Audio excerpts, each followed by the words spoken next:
The predator cub lunged straight at the human. She didn't even flinch. The sound of escaping oxygen isn't a hiss. It's a scream. Joss Corbeau heard it before the alarms did. A high, thin shriek cutting through the walls of Hydroponics Bay, 7 like something alive was being pulled apart. She was on her knees between 2 fertilization vats, checking the soil moisture sensors, when the first seal blew. The floor shook. The ferns overhead rattled in their brackets, and then one whole wall of grow trays came down in a cascade of wet soil and broken polymer frames. She was on her feet before the echo died.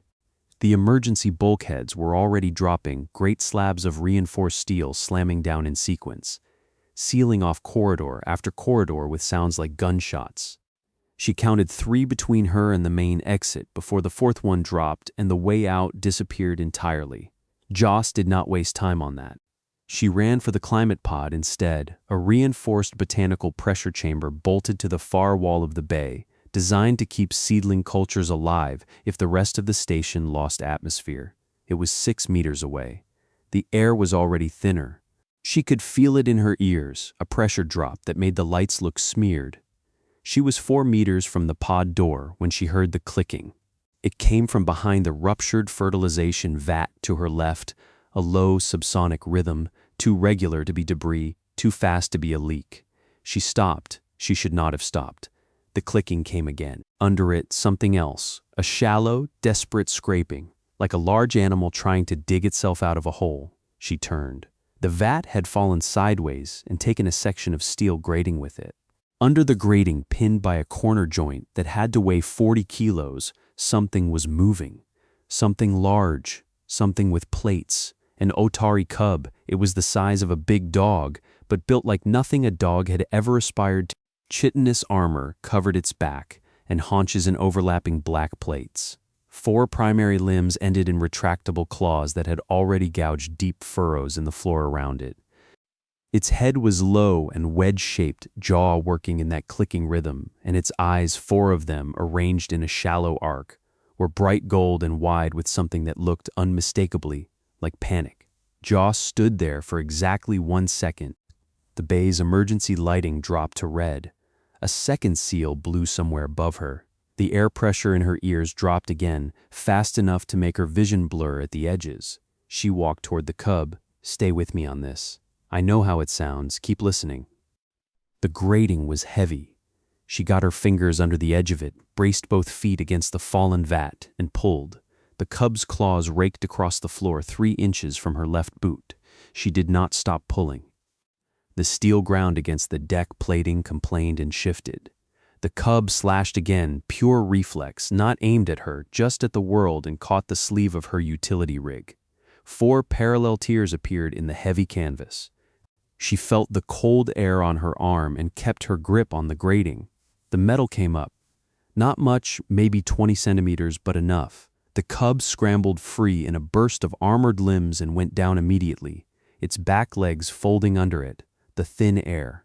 It had been under that grating long enough to be oxygen-starved already, and the bay around them was losing pressure by the second. Joss grabbed the nearest solid thing, the cub's plated shoulder, and pulled. It did not bite her. She found out later that this was unusual. The cub was heavy. She got it moving by sheer stubbornness, hauling it across 3 meters of wet soil and broken polymer, the thing half dragging itself and half letting her drag it, its claws finding no purchase on the slick floor. Her lungs were burning. The red lights strobed. Something in the ceiling popped, and a fine spray of ice crystals pattered down through the vacuum that was already creeping in from the upper seals. She hit the pod door with her shoulder, keyed it with her palm, and shoved the cub inside. She followed it in and hit the seal control. The door closed with a sound like a vault lock engaging, heavy, certain, final. Outside the small porthole window, the rest of Hydroponics Bay 7 stopped being a place anyone could breathe. Joss sat with her back against the pod door for a moment, just feeling her own lungs work. The climate pod was 3 meters by 2 meters, packed with seedling racks and grow light panels.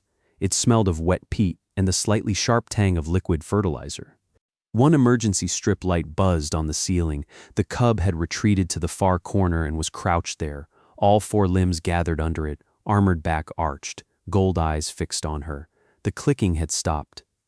That was when Joss noticed the pod's atmosphere indicator on the wall panel. The needle was in the yellow zone and moving slowly toward red. The pod was sealed, but the atmosphere it had been drawing from the bay was gone. It was running on its reserve tank, a small pressurized cylinder bolted under the indicator panel. She checked the gauge on the cylinder, enough for one person for about 8 hours. She looked at the cub. It was bigger than her, probably breathed more air than she did. She did the math without wanting to. It didn't come out well. The cub's clicking started again, slower now, with a different quality. Less frantic, more like something a frightened animal does when the immediate danger has passed, but a new one hasn't announced itself yet. Its four eyes tracked her without blinking as she crossed the pod toward the emergency supply bracket. There was one item on the bracket. She had been hoping, in a vague and not very optimistic way, for two. One dented bright yellow emergency oxygen mask with a frayed rubber strap. The yellow mask felt like a useless toy against the vacuum outside. Joss turned it over in her hands. The fit strap was sized for a human face, a feature that was not going to help her much here. She looked at the cub. She looked at the mask. She looked at the cub's snout, wide, flat, hard-edged, armored along the sides. The strap would stretch, probably. The cub watched her walk toward it with the expression of something that was genuinely unsure, whether it was about to be helped or eaten. She knelt down in front of it.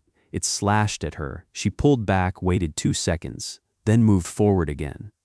The second swipe was slower. The thin air was working on it. She caught its nearest forelimb by the wrist joint, just behind the claw, and held it firmly without squeezing. The cub froze, not in submission, in confusion. Like it had never had anything hold its wrist before without trying to break it. She brought the mask up slowly. The cub's jaw worked. The clicking came rapid fire for 3 seconds, then stopped. She pressed the mask over its snout.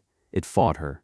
Not hard, it was too oxygen-starved for hard, but it fought her, head jerking sideways, free foreleg batting at her arm. She held on. The strap was too short for the cub's wider head, so she looped it behind the rear armored plate at its skull base instead, pulling it snug. The seal wasn't perfect, but when she cracked the oxygen valve, she heard the airflow change and watched the cub's chest expand with the first real breath it had taken in. She didn't know how long. The clicking stopped entirely. The cub went still, its four eyes locked onto her face with an intensity that was hard to look at directly. The gold irises fully dilated, and it breathed, just breathed. Long, slow pulls of oxygen that made its whole armored frame shudder with each exhale. Joss sat back on her heels and let herself breathe shallower than she would have liked, rationing without thinking about it much, letting the cub have the better share. The pod's reserve supply was feeding the mask and whatever filtered through the cub's exhalations into the pod air. It was going to be close. She pulled a seedling tray off the rack behind her, folded her utility rig's hood for a pad, and sat down properly against the wall. The cub watched her the whole time. After maybe 10 minutes, it shifted, a slow, deliberate movement like it was testing whether she would react. It brought one forelimb forward and set it down closer to her, not touching, just closer. Then it looked at her again. Joss rested her hand on the floor between them, not reaching toward it. Just there. The cub looked at her hand for a long moment. Then it exhaled a long shuddering breath through the yellow mask and settled its heavy armored chin down onto the deck plating. Joss had done longer stretches in worse places. 2 days in a flooded mechanical crawl space on her first posting. It did not move its forelimb away from where it had placed it. Outside the porthole, the stars were steady and cold, and the rest of Demeter Prime was very quiet now. 7 hours is a long time to sit on a floor, waiting for a pump seal to cure, so she was not unfamiliar with the particular quality of time that passes when there is nothing to do but wait and try not to think too hard about the math. The math in this case was still not great. The oxygen cylinder gauge had moved from yellow into the low orange band. The cub's breathing was steady and deep now, which was good, and also using more air than she was, which was the other thing. She had stopped counting her own breaths per minute after the first hour because it wasn't helping. The cub had shifted twice in the past 3 hours.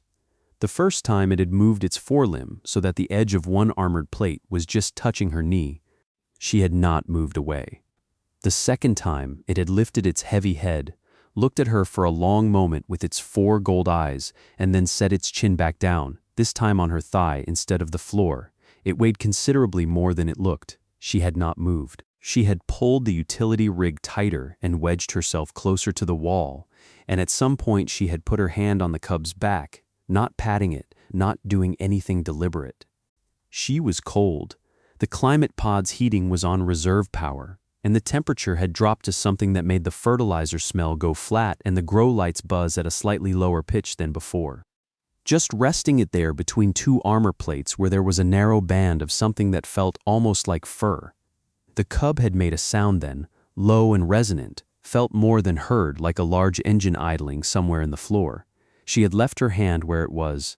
The gauge was in the red band now. Not the danger red, the warning red, the one that said you have time but not much of it. She was taking very careful breaths. The cub's exhalations through the yellow mask were warm against her side.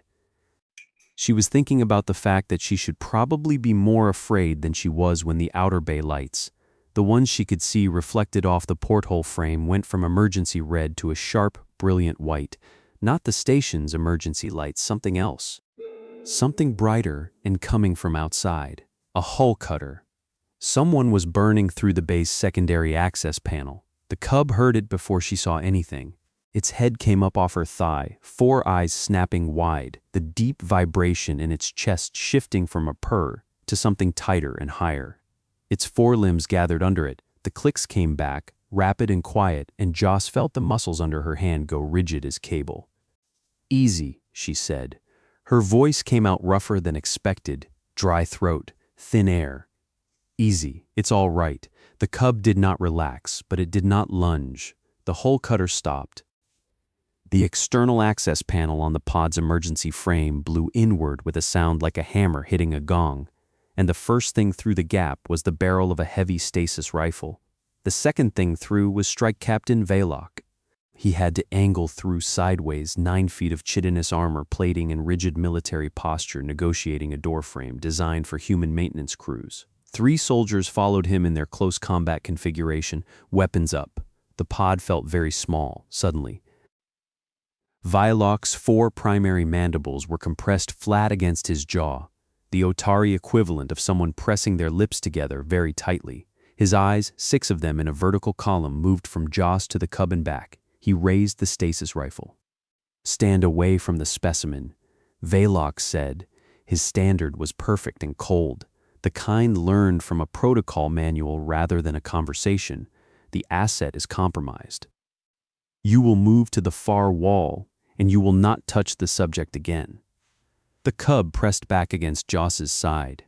It was the first time in 7 hours that it had moved toward her rather than just allowed her to be near it. She felt it, the deliberate weight of it, the warm armor plates against her ribs, and she put her arm around it before she had consciously decided to. "He needs the oxygen," she said. "He's still on the mask. The asset will be transferred to a sealed transport unit." Veloc's tone did not change. "Step away." Joss looked at the stasis rifle. She looked at the 3 soldiers flanking Veloc, weapons tracking her with the patient precision of people who had been trained to point guns at things until the things complied. She looked at the gauge on the oxygen cylinder, which was now deep in the red. She looked at the cub. Then she shook her head. "No," she said. Veloc's mandibles spread. It was a small movement, barely 2 centimeters, but the 3 soldiers behind him adjusted their grip on their weapons at the same moment, which told Joss it meant something. She filed that away without knowing what to do with it yet. "You are refusing a direct military order," Veloc said. Not loud. That was the part that made her chest tighten. He wasn't raising his voice, which meant he wasn't used to having to. "The subject is classified as a volatile biohazard. You're an agricultural technician on a decaying relay outpost. You do not have standing to refuse." "I'm not refusing on standing," Joss said. "I'm refusing because if you pull that mask off him right now, he dies." The cylinders in the red. Veloc's 6 eyes moved to the gauge on the wall. They moved back to her. "The asset will be transferred to a pressurized transport unit," he said again. How long does that take? A pause, short, but there. The unit requires 3 minutes to pressurize. Joss looked at the gauge, deep red. The needle was moving while she watched. He doesn't have 3 minutes, she said. Another pause, longer this time. One of the soldiers said something in Otari, a rapid cluster of consonants she couldn't parse, and Velok made a sharp gesture that shut it down immediately. He looked at the cub for the first time since he'd entered the pod. Really looked, not just assessed. The cub was pressed against Joss's side, the yellow mask fogging with each breath, 4 gold eyes watching the soldiers with the same fixed intensity it had turned on Joss when she'd first walked toward the grating. The stasis rifle stayed up. Joss kept her arm around the cub and did not move.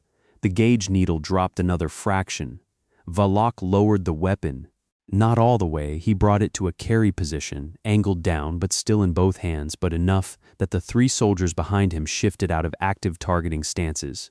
"You will remain in this pod," he said. "You will not adjust the oxygen delivery. You will not attempt to remove the asset from the containment unit. When the transport pressurizes, you will release the subject without contact." "Sure," Joss said. She had no intention of agreeing to any of that after the 3rd word, but she understood that this was not the moment to say so. Velok withdrew. The soldiers pulled back to the breech door frame, sealing a portable barrier across it, a thin membrane of pressure-rated polymer that held the pod's remaining air in while letting the soldiers wait on the other side in their own suits. She could see their outlines through it, dim and still. The pod was quiet again. The cub exhaled through the mask in a long, shuddering rush and pressed harder against her ribs. She talked about the soil moisture sensors she'd been fixing when the seals blew specifically, the way the secondary probe was reading 2% high because someone 3 maintenance cycles ago had crossed the calibration leads and no one had caught it. She talked to it for the next 20 minutes, which she later decided was either her best decision or her most embarrassing one, depending on who was asking, and she had been the 4th person to inherit the problem and the first to notice. She talked about the synth rations in the emergency locker. She could see the locker from where she was sitting and how the protein-dense ones were always the flavor nobody picked, so there was always a surplus of the ones that tasted like slightly seasoned cardboard. She talked about the grow lights in Bay 3 that flickered in a pattern she was half convinced was a very slow message from the station itself, though she acknowledged this was probably not a scientific position, which she had strong opinions about. The cub did not understand a word of this, but the cub's clicking slowed to something almost conversational in rhythm, and at some point it shifted its weight so that more of it was against her and less was against the wall. Outside the polymer barrier, Velok was talking into a comm device. She could hear the cadence without the words, sharp and clipped, the sound of someone giving orders to people who were not arguing but not quite agreeing either. She checked the gauge, still red. Stable red, not moving, which meant the pod's own atmosphere had equalized with whatever oxygen was filtering back through the mask's exhaust valve. Not sustainable forever, but buying time. The cub's forelimb was on her knee now. She wasn't entirely sure when that had happened. The transport pressurization alarm, 3 descending tones, very official, clearly designed for exactly this kind of situation, sounded 14 minutes later. Velok came back through the barrier alone. He stood in the pod entrance and looked at her, and she could not read the expression on a face that wasn't built for expressions she'd been trained to read, but something in the posture was different, less rigid. "Not by much. Transport is ready," he said. "Okay," Joss said. She did not move. Velok watched her not move for a moment. "You agreed," he said. "I agreed that when the transport was ready, I would release him." She looked down at the cub, who was watching Velok with 4 very alert eyes and vibrating against her side at a frequency she could feel in her back teeth. "He doesn't want to be released. The asset does not determine protocol. He's not an asset," Joss said. "He's been breathing recycled air in a dark box for 7 hours. He's scared. Otari juveniles do not experience fear in the human sense. He's been making clicking sounds every time the pressure changes," she said, "and the only time the clicking stopped was when I put my hand on his back. You can call that whatever you want. I'm going to call it scared." Velok's mandibles moved again, that small, telling 2-centimeter spread. He said nothing. The cub made a sound she hadn't heard before, lower than the clicking, broader, a sound that resonated in the polymer walls and made the grow light panels hum in sympathy. It was not a happy sound. It was the sound of something that understood, on a biological level, that it was about to be taken from the one warm thing in a very cold situation. Joss tightened her arm. "Give us a minute," she said. "You have had 7 hours. I've had 7 hours of keeping him alive," she said. "That's different. Give us a minute." He gave them 4, which surprised her. She didn't waste them. She moved carefully, keeping contact the whole time, shifting the mask strap to make sure it was properly seated, checking the fit at the jaw, easing her arm from around the cub's shoulders to let it adjust. She talked the whole time, the same low continuous stream of nothing important, until the resonant sound faded back to the slow conversational clicking. "There," she said. "See, that's fine. That's all fine." The cub looked at her. She picked up the yellow mask's delivery tube and ran her thumb along it, the habit she'd developed over the past hours of checking the flow, making sure nothing had crimped. The mask was warm from the cub's exhaled breath. The rubber was starting to go soft from the heat and pressure. She set the tube down. She was about to stand up slowly, carefully, the way you move away from something that trusted you and shouldn't have to wonder why you're leaving, when the cub moved, not away. Not toward Velok, not toward the exit. It pressed its forehead against her hand, deliberately, the way you'd press a bruise to check whether it was real.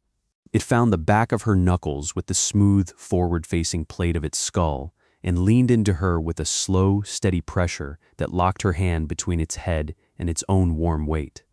The clicking stopped completely. The resonant sound came back, but different now, higher, cleaner, with a regularity that felt less like distress and more like something being settled. Velok made a sound. She'd never heard an Otari make it. It was sharp and involuntary and very short, the sound of air moving through mandibles that had snapped open all the way, which she understood in the next half-second was the maximum. 6 eyes went wide. Every soldier outside the polymer barrier went absolutely still. Then he straightened, and the rigid military posture was still there, but something underneath it had shifted, the set of the shoulder plates, the angle of the mandibles. Velok lowered the stasis rifle to the floor. Both hands set it down like he was putting something breakable on a glass shelf.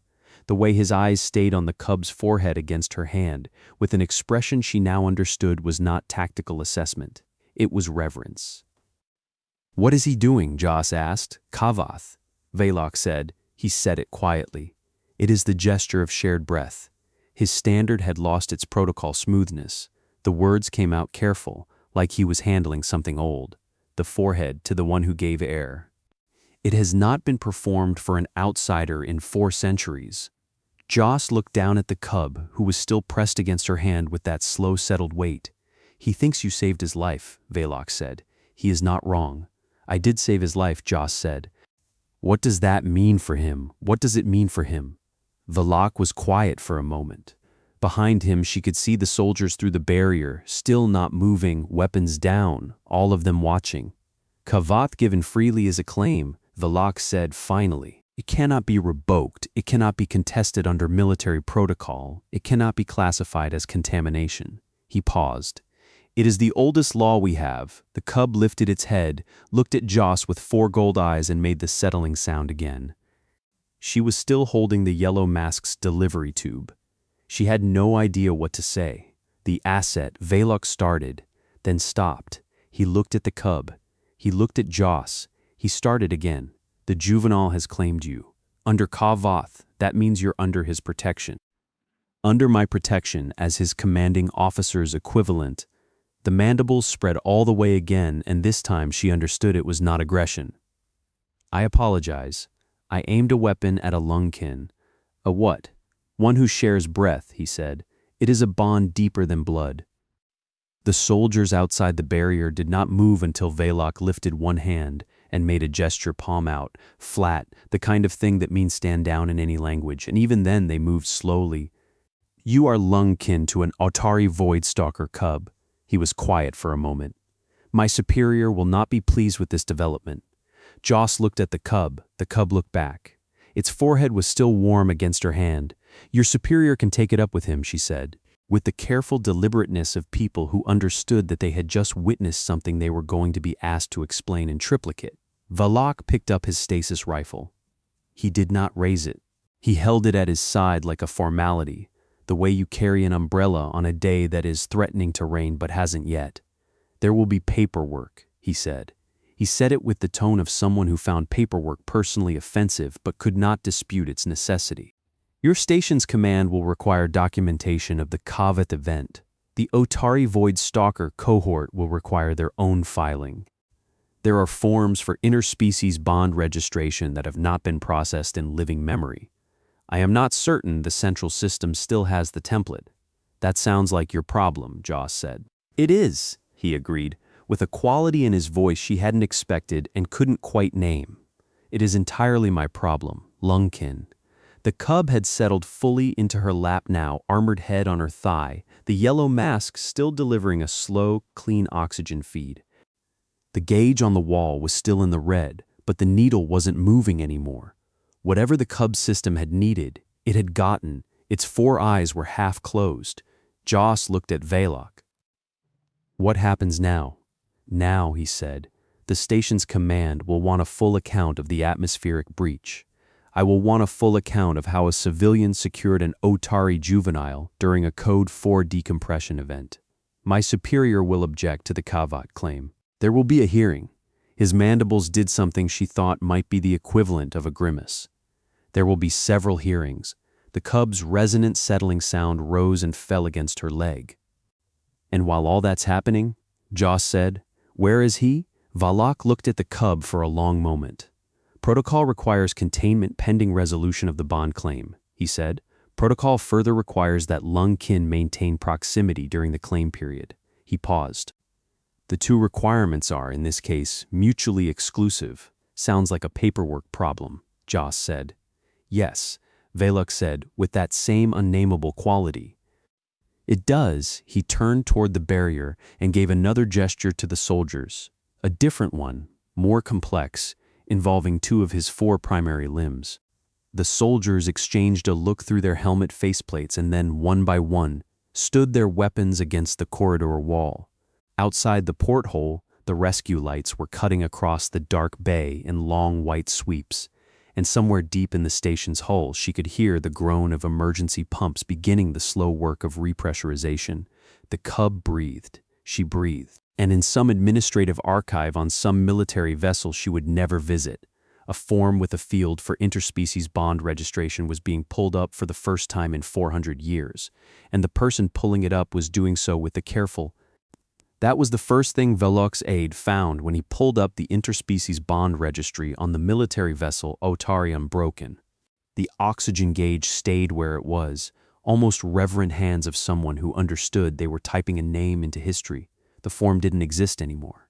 Docked at Demeter Prime's external collar, the template for Kavas registration with a non-Otari party had been archived so long ago that the system had auto-purged the format during a routine data compression. It existed now only as a reference number pointing to a file that no longer had content. Valak's aide, a young soldier named Greth, who had the posture of someone perpetually braced for bad news, reported this to Valak in the corridor outside the sealed pod, with the careful voice of someone delivering information they wished they were not responsible for. Valak looked at him for a long moment. "Reconstruct it," he said. "Sir, the Central Archive, reconstruct it from first principles," Valak said. "Find the oldest existing Kavas record in the military database, use that as the template, fill in every field that applies and flag every field that doesn't with a legal notation." He paused. "Do this before Commander Sethrick's shuttle docks." Greth's posture somehow got worse. "Commander Sethrick is already docked, sir. His shuttle arrived during the breach response." What she knew was that someone had finally brought her a thermal blanket, thin, emergency grade, the kind that crinkled when you moved, and a packet of synth rations from the corridor locker. "He is currently in the station commander's office." Valak was quiet for 3 full seconds. "File the reconstruction anyway," he said. Immediately. Joss didn't know any of this yet. and that the cub had investigated the synth ration packet with deep suspicion before apparently deciding it was not a threat and going back to sleep on her legs. His name was Kip. She'd learned this from Greth, who had come in briefly to check the oxygen gauge and had referred to the cub by designation number before catching himself and saying, with the slightly guilty air of someone breaking protocol, "The cohort calls him Kip." Formally, Kip, she'd repeated. Kip had flicked one ear plate at the sound. She had been saying his name quietly ever since, mostly just to watch the ear plate move. The thermal blanket crinkled when she pulled it tighter around her shoulders, and Kip opened one eye, assessed the situation, and closed it again. His breathing was steady and deep, and had been for the past hour. The yellow mask was still on.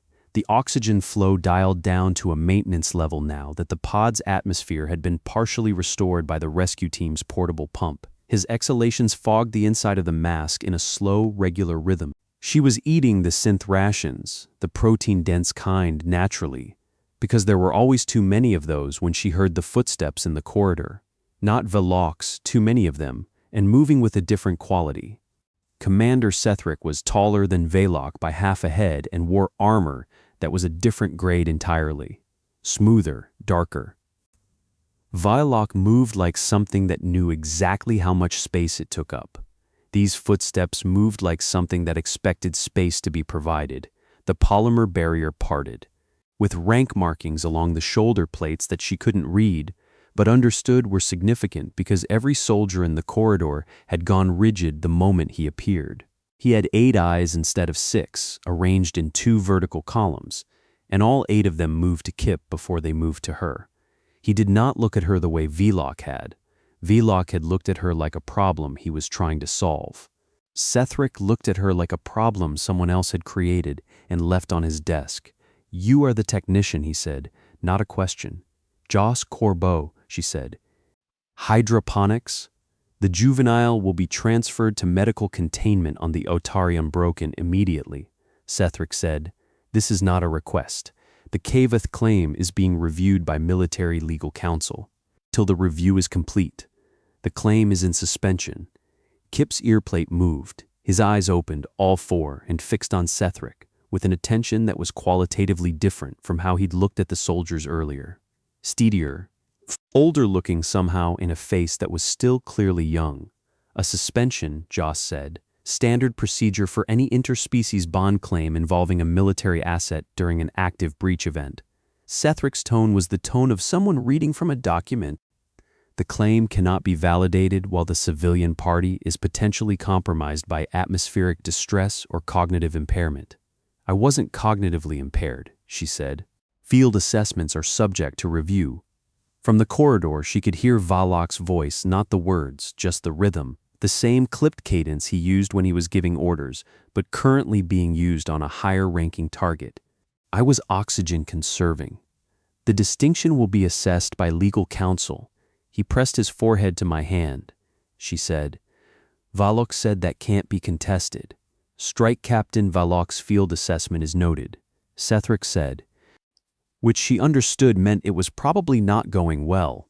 Kip sat up. He did it slowly, with the deliberate quality he'd used when he first moved his forelimb toward her in the pod's dark hours, and he oriented himself so that his body was between her and Sethric, not lunging, not threatening, just positioned. Sethric's 8 eyes moved to the cub and stayed there. "Kip," Joss said quietly. "One ear plate." The clicking started again, the rapid, quiet kind. But it wasn't fear clicking. It was something else, purposeful. "The juvenile will stand down," Sethric said, and he said it to the cub, not to her, which told her something about how Otari military hierarchy worked. Kip did not stand down. Sethric made a gesture to the soldiers at the barrier. 2 of them moved forward, not aggressively, not with weapons raised, but moving, and Kip was on his feet before they'd taken 3 steps. Not threatening, just standing, between her and all of them. "This is exactly the feral behavior that makes containment necessary," Sethric said. "He's not being feral," Joss said. "He's being protective." "Those are different things. Your assessment of Otari juvenile behavior is not relevant too. He's doing exactly what your military trains your adults to do," she said. He's guarding someone he decided matters, that landed. Not visibly, Sethric's expression didn't change in any way she could read, but the two soldiers who had been moving forward stopped, and from the corridor, Valak's voice went quiet. Sethric looked at the cub for a long moment. Then he looked at her. Really looked at her, for the first time since he'd come through the barrier. "The review will take 3 standard days," he said. "During the review period, the juvenile remains in supervised proximity to the claimant." The claimant, a pause on the word subtle, like he was deciding whether to keep using it, "will remain aboard this station with a military escort." He straightened. "This is the most protocol can accommodate." "I'll take it," Joss said. 3 days, as it turned out, had a texture. The first day had the texture of waiting for something you couldn't see coming. Joss was moved from the climate pod to a transit quarters on the station's habitable ring, a room that smelled of recycled air and had a bunk, a locker, and a porthole that showed the slow rotation of stars. Kip came with her, which she had apparently Valak to thank for in the form of a written directive she never saw, but whose results she benefited from. An Otari medic came twice, a young one, quick and precise, who checked Kip's respiratory function without comment and Joss's oxygen saturation with a device she'd never seen before and said only acceptable before leaving Kip ate. She hadn't known what Otari juveniles ate, but the military had protocols for this too. A dense, dark protein block that he consumed with a focused efficiency that reminded her of the way she ate when she was very hungry and nobody was watching.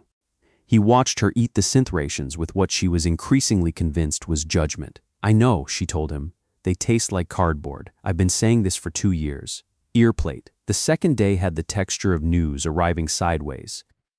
Greth came in the morning. He was becoming a familiar presence, with his perpetually braced posture and his habit of stating bad news with the same flat intonation he used for neutral news, and told her that the military legal review had been escalated, not resolved. Escalated. "What does that mean?" she asked. "It means," Greth said, "that the review has been referred to the Altari High Cohort on the grounds that a Kavath claim by a non-Altari party may set a precedent requiring legislation rather than field resolution." He paused. "It is no longer a 3-day review." How long? Greth's posture reached a new low. "The High Cohort convenes on its own schedule." Joss looked at Kip, who was lying across the foot of her bunk with his armored tail draped over the edge, watching the star rotation through the porthole. "Okay," she said. "So we wait." "There is," Greth said, "a complication." She waited. "Commander Sethric has filed a parallel petition," he said, arguing that a Kavat claim performed under oxygen deprivation may not be legally binding, as the claimant says Kip's judgment may have been physiologically compromised at the time of the gesture. The room was very quiet. "He's arguing," Joss said slowly, "that Kip didn't know what he was doing. In essence, Kip pressed his forehead to my hand 40 minutes after the oxygen was stabilized," she said. "His lungs were fine. I was watching the gauge." "I know," Greth said. "I have included this in my report." "Does your report matter?" A pause. "It is part of the record." "That's not what I asked." Greth straightened slightly, which she had learned meant he was about to say something he decided to say despite better judgment. "Strike Captain Valak is preparing a counter-petition," he said. "He has also contacted 3 members of the Voidstalker cohort who were present at the breach response. They are prepared to give witness statements." He paused again. "I am not supposed to tell you this." "Thank you," she said. He left. She sat on the edge of the bunk. Kip lifted his head, looked at her, and then climbed up the bunk fully and pressed the warm weight of his armored side against hers. She put her hand between 2 of his shoulder plates where the narrow band of something almost like fur ran along his spine. "We're fine," she said mostly to herself. Kip's resonant settling sound rose and filled the small room. The third day had the texture of a wrong turn. It started with the porthole going dark, not station night, which ran on a cycle she'd memorized, but externally dark. A ship, she realized. Something large had positioned itself between the station and the starfield, close enough to block the light. She was on her feet and at the porthole before she'd consciously decided to move. The ship was Otari military class, but not the Otari Unbroken. Larger, different configuration entirely, the kind with docking ports designed for boarding actions rather than cargo transfer. Greth appeared at her door within 4 minutes, which meant he had been waiting for her to notice. "High cohort vessel," he said, the voice of the long chain. "It was not expected for another 9 days. Why is it here?"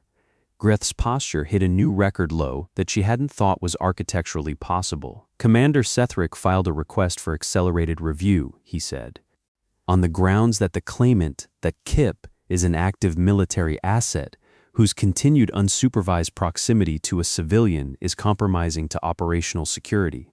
She stared at him. "The High Cohort," he said carefully, "has the authority to dissolve a Kavith claim if they determine the gesture was performed under circumstances that were not legally unambiguous." The ship outside the porthole was enormous. She didn't know when he'd gotten there she hadn't heard him move, but his forehead was against her hip. The same quiet, deliberate pressure as the first time. She could see its docking lights blinking in the slow language of approach vectors. "Valok," she said, "is currently in a closed briefing with the High Cohort representative," Greth said. "He went in 40 minutes ago. Has he come out?" No. Kip was at her side, and his 4 gold eyes were fixed on the ship outside the porthole with an expression she could now read well enough to know it wasn't fear. It was recognition. He knew that ship, and he pressed harder against her side, and the clicking started again, not the fear kind, not the settling kind, something older, something that sounded in the hollow metal room, like a question being asked without words. She put her hand on his head. The voice of the long chain finished its approach and locked to the docking collar with a sound that resonated through the whole station's frame. Valok had not come out of that briefing, and whatever was on that ship had not come all this way to file paperwork. Valok came out of the briefing 40 minutes later. Joss heard him before she saw him, that deliberate, space-aware walk, heavier now somehow, like he was carrying something that hadn't been on him when he went in. He came through her door without knocking, which told her the news was either very good or very bad, and stood in the middle of the transit quarters looking at Kip for a moment before he looked at her. "The High Cohort representative is Arbiter Thessan," he said. "She is the oldest serving member of the cohort. She was present at the last Kavith claim registered with an outside party." A pause. "She was a junior soldier at the time. She is not junior anymore." "Is that good or bad?" Joss asked. "I don't know yet," Valok said, which was the most honest thing she'd heard him say. "She wants to see you. Both of you." Joss looked at Kip. Kip looked at the door. "When?" she said. "Now," Valok said. "Before Commander Sethric's formal petition is entered into the record, there is a window of approximately 30 minutes where the claim exists in an uncontested state." He looked at her steadily. Arbiter Thessan opened that window deliberately. "I do not think she did it by accident." Joss stood up. She reached for the yellow mask on the supply shelf, where she'd set it when the pod's atmosphere was fully restored. Dented, rubber gone soft. The bright color faded slightly from the heat of Kip's breath against it for 7 hours. She held it in her hands for a moment, not sure why she'd picked it up, then clipped it to the outside of her utility rig. The frayed strap caught on a pocket buckle. She left it there. "All right," she said. "Let's go." The voice of the long chain was different inside from any military vessel she'd been on, which was 2, both briefly and under maintenance contracts. Smelled of cold metal and something older beneath it, something that reminded her, oddly, of the hydroponic bay's deep soil tanks, the particular smell of things that had been growing in the same place for a very long time. The briefing chamber was large, not ceremony large, working large, the kind of space that gets that way from decades of use rather than architectural intent. The walls were lined with what she initially took for decoration and then understood were records. Physical records, pressed and sealed, layer on layer, going back in a way that made the room feel like it had been accumulating itself. Arbiter Thessan was smaller than she'd expected. This was the first thing Joss registered, and she registered it the way you register a wrong detail. The thing that doesn't fit, that your brain flags before your conscious attention catches up. Thessan was old the way the room was old, the way the record walls were old. Her armor was the same dark grade as Sethric's, but worn smooth at the edges rather than ceremonially maintained. 8 eyes in 2 vertical columns, the same configuration as Sethric. But her posture wasn't the posture of someone who expected space to be provided. It was the posture of someone who didn't need it. Commander Sethric stood to her left. He was very still. Thessan looked at Kip for a long moment. Then she looked at the yellow mask clipped to Joss's rig. "Sit," she said. There was a bench. Joss sat. Kip sat beside her, close enough that his armored shoulder pressed against hers.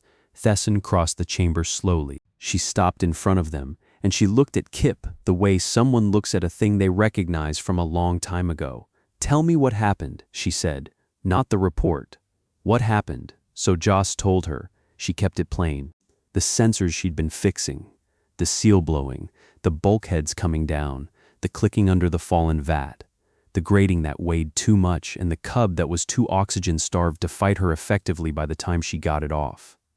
The pod, the single mask, the math, she told it the way she'd told it to Kip in the dark, the same low, undecorated rhythm, not performing it, just accounting for it, and she watched Thessan watch her the whole time. When she finished, the chamber was quiet. Sethric said, "The claim was made under physiological stress. The juvenile commander." Thessan's voice was not loud, it didn't need to be. "I have the petition." Sethric went quiet. Thessan looked at Kip. "You breathed her air," she said. Not a question. Kip's earplate moved. "She rationed herself," Thessan said. "You understood what she was doing?" Still not a question. Kip pressed his forehead against Joss's arm, deliberate, unhurried. The same gesture he'd made in the pod. The same pressure, the same settled weight of something that had already decided. In the chamber, every Otari soldier went absolutely still. Sethric made a sound, quick, sharp, half-formed, and then stopped, because Thessan had raised one hand without looking at him, and he was, apparently, still capable of stopping. Thessan was quiet for a long time. She reached out and touched the yellow mask clipped to Joss's rig, not taking it, just touching it, one armored finger on the dented side panel where the metal had compressed from Kip's jaw, working against it for 7 hours. She withdrew her hand. Kavath, given in full consciousness with intent, after the immediate physiological crisis has resolved, she said, is binding under the oldest law we have.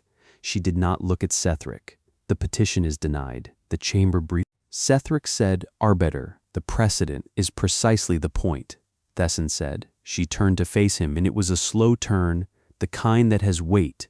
Kava does not require Otari biology. It requires shared breath and recognized intent. Both are documented. Both are witnessed. A pause. The precedent this sets is the same precedent it set 4 centuries ago, when the law was written. It was written to cover exactly this. We simply forgot to use it. Sethric was very still. "The claim stands," Thessan said. "File the documentation." She looked at Greth, who had materialized somewhere near the door with his perpetual low posture, and a data slate he was now holding with both hands. "All of it." "Yes, Arbiter," Greth said, and his posture, very slightly, was better. What she felt was tired in a deep, bone-through way and hungry.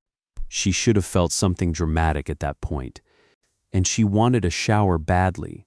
She had been in the same utility rig for something approaching 4 days, including the 7 hours on the pod floor, and her left knee hurt where she'd been kneeling on deck plating for longer than was reasonable. Vylok appeared at her elbow as the chamber began to move around them, soldiers shifting, data slates coming out, the formal machinery of documentation engaging with the particular energy of bureaucracy that has been waiting for an outcome and now has one. "It will take time to process," he said quietly. "The filing, the formal registration. How long this time?" "Days," he said. "Not longer." He paused. "The Arbiter will remain until it is complete. Sethric will not file a counter-petition while she is here." Joss nodded. Kip pressed against her side. He was doing the purring again, the deep resonant thing she felt more than heard, and she put her hand on his back between the shoulder plates without thinking about it. Vylok looked at her hand, then he looked at her face.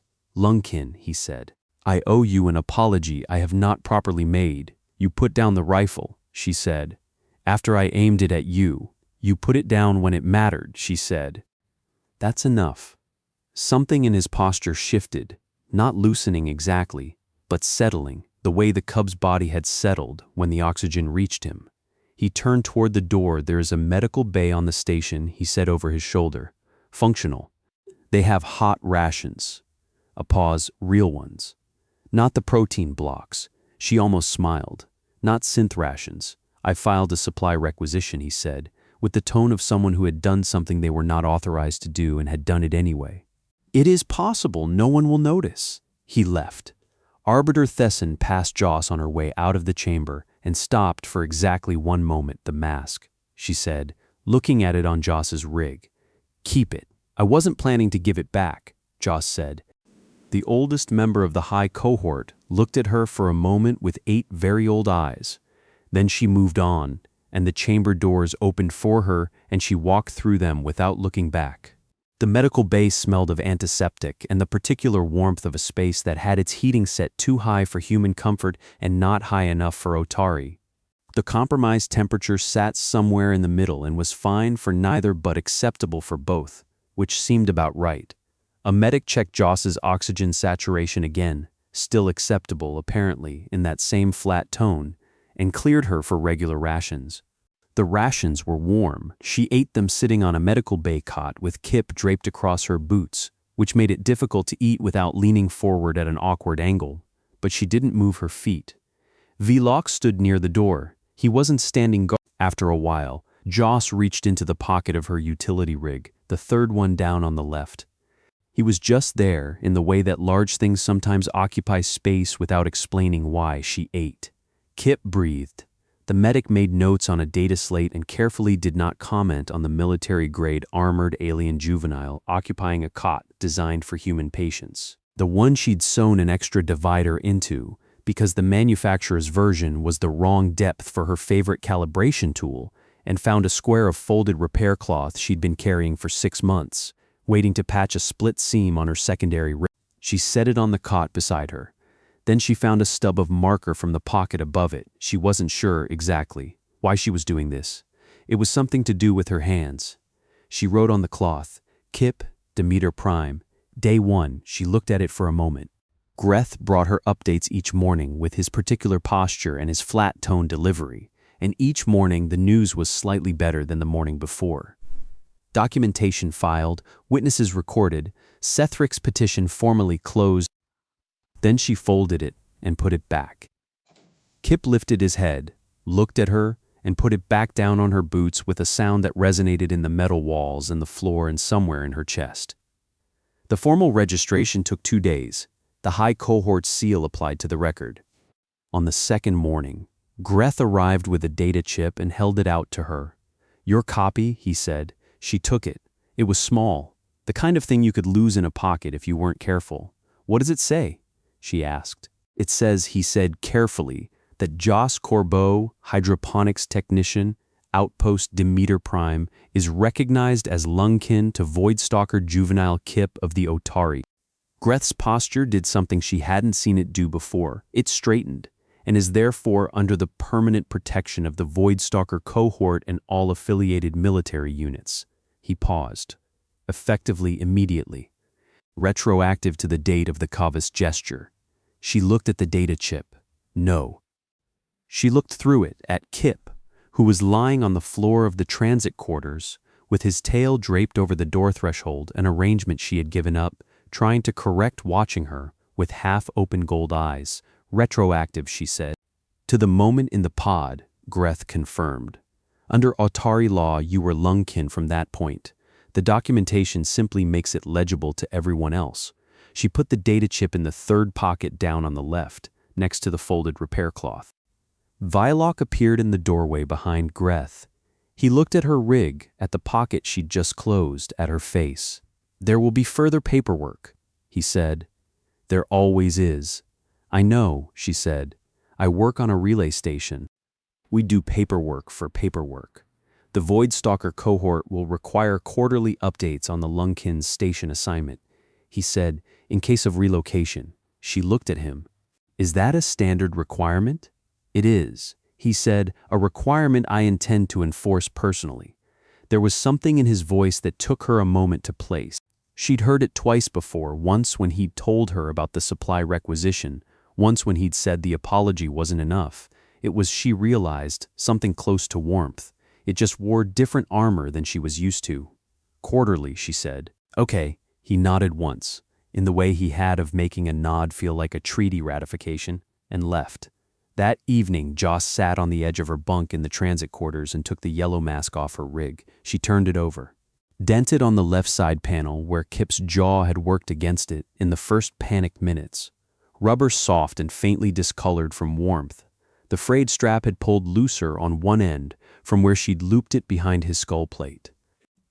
The oxygen valve moved when she tested it. Smooth, functional, still good. She set it on the shelf above the bunk. Kip walked over, put his nose against it, and huffed out a single breath through his nostrils that fogged the plastic faceplate. Then he came back and draped himself across her boots and went to sleep.